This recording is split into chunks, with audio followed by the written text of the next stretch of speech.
Hello, Bible readers. Do you even know what rapture is? I grew up in the upper Midwest in a Lutheran Christian household, regular churchgoers, and I had never heard of the rapture until I moved south to go to seminary at the Lutheran Theological Southern Seminary in Columbia, South Carolina.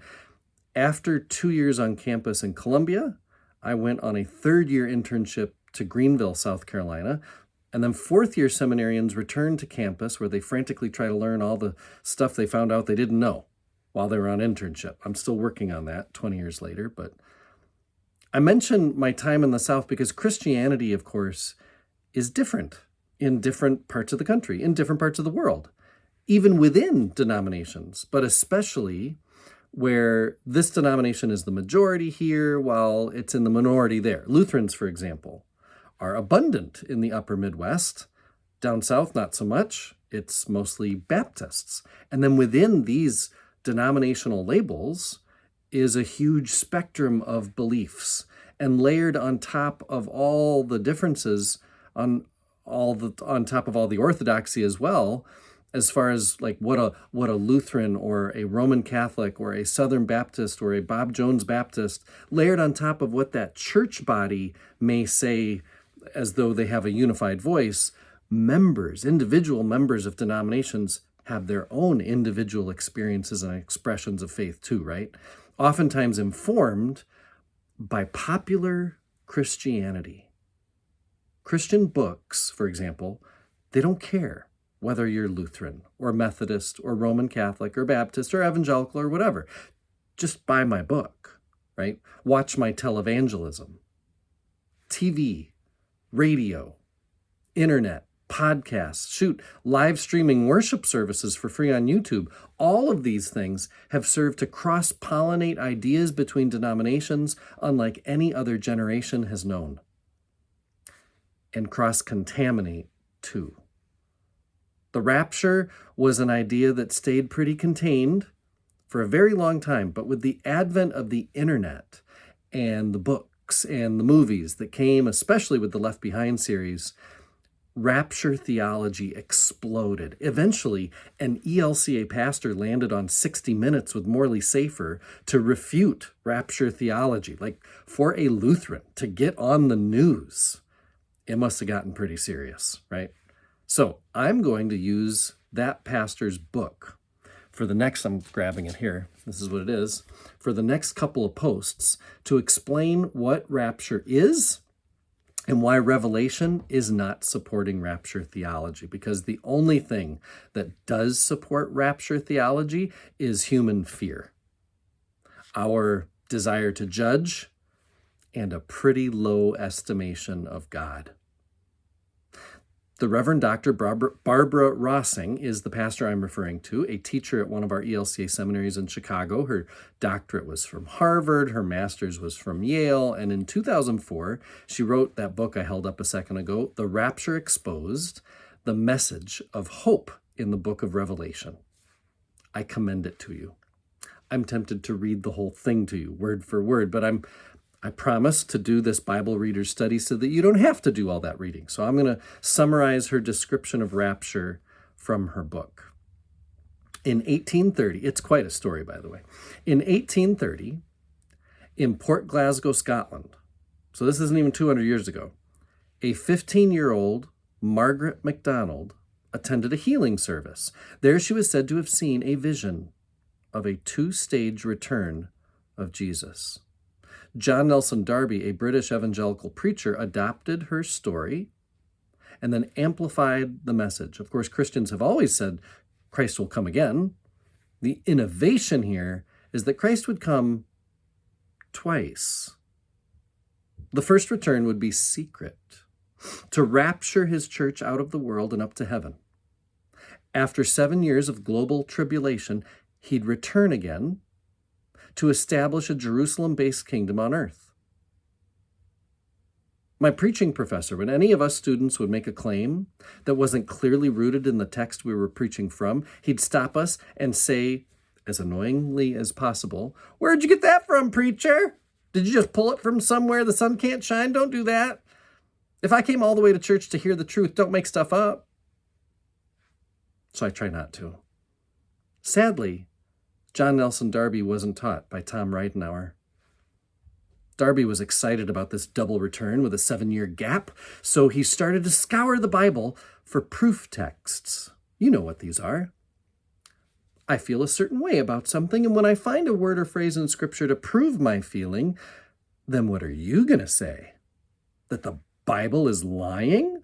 So Darby finds this word in 1 Thessalonians chapter 4, verse 17, when Paul tells the church in Thessalonica, then we who are alive, who are left, will be caught up together with them to meet the Lord in the air, and so we will be with the Lord forever.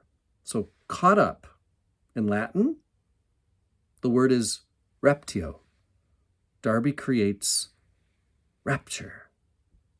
Now, around the same time, William Miller founded Seventh-day Adventists. I don't know if you're familiar with Seventh-day Adventists. They're still around. But his mistake was to specify dates for the end of the world. Never specify the dates, because then, Darby noticed that mistake, and so Darby resists doing that. Instead, Darby, this is clever, he invented dispensations, intervals of time that ordered God's timetable for world events. So to Darby, God has divided all of human history into 7 distinct dispensations or ages. And during each age, God deals with people according to a different set of rules.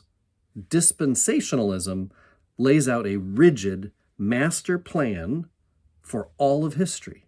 So by 1909, Darby's system found this. It's a very important part of this whole story. It's an essential tool that happened to be very profitable for spreading Darby's bad news. Cyrus Scofield. This was a guy who embezzled money, served time in jail for forgery, even abandoned his wife and daughters. But he hit the jackpot with his annotated Scofield Reference Bible. It's such an elegant con, because what he did was he took the King James Version that everyone read and added dispensationalist headings and notes in the margins to help connect all the dots in Scripture that Darby said you have to connect in order for Rapture to make sense. Because it is kind of exciting to see this complicated historical book that requires a lot of work to understand. It's kind of exciting to see how someone you may perceive as smarter than you, or someone who has figured out a code, now you get let in on what the code is. You get to decode it too as you read along. The Scofield Bible sells millions of copies in just its first 30 years. The entire end times framework of Darby's dispensationalist system is based in 3 verses at the end of Daniel, chapter 9, verses 25 to 27. So I want you to listen carefully and see how these 3 verses unlock the whole Bible. Know, therefore, and understand, from the time that the word went out to restore and rebuild Jerusalem, until the time of an anointed prince, there shall be 7 weeks. And for 62 weeks it shall be built again with streets and moat, but in a troubled time. So that's 69 weeks total. After the 62 weeks, an anointed one shall be cut off, and shall have nothing. And the troops of the prince who is to come shall destroy the city and the sanctuary. Its end shall come with a flood, and to the end there shall be war. Desolations are decreed. He shall make a strong covenant with many for 1 week. And for half of the week he shall make sacrifice and offering cease, and in their place shall be an abomination that desolates, until the decreed end is poured out upon the desolator. See? Unlocked the whole thing, didn't it? So most scholars agree, and by most I mean every serious scholar who's acting in good faith, that the desolation and abomination that Daniel is talking about is when Emperor Antiochus Epiphanes desecrated the Jewish temple and set up a statue of the Greek god Zeus in the temple in 168 BC. Like Revelation, this book of Daniel is an apocalyptic. It uses the apocalyptic genre to challenge political oppression. But according to Darby, Daniel's final week, the 70th week, where the desolation of the Jewish temple happens, has not yet happened. Dun, dun, dun. It's unfulfilled prophecy. And you know what should have fulfilled this prophecy? Jesus. The Jews should have crowned Jesus as Messiah and King, but they rejected him. Israel took Daniel's prophecy through 69 of the 70 weeks, but when they crucified Jesus, the 70th week was put on pause. God had to pause the prophetic stopwatch. I mean, what's a God to do? Humans somehow are able to force God's hands. Who's God in that situation? Anyway, so God had to turn to a different plan, starting another dispensation, another age, which of course has different rules than the age before. So, last thing until my next post. Israel's prophetic stopwatch has been stopped or on pause now for the past 2,000 years. We live in the gap between Daniel's 69th and 70th weeks.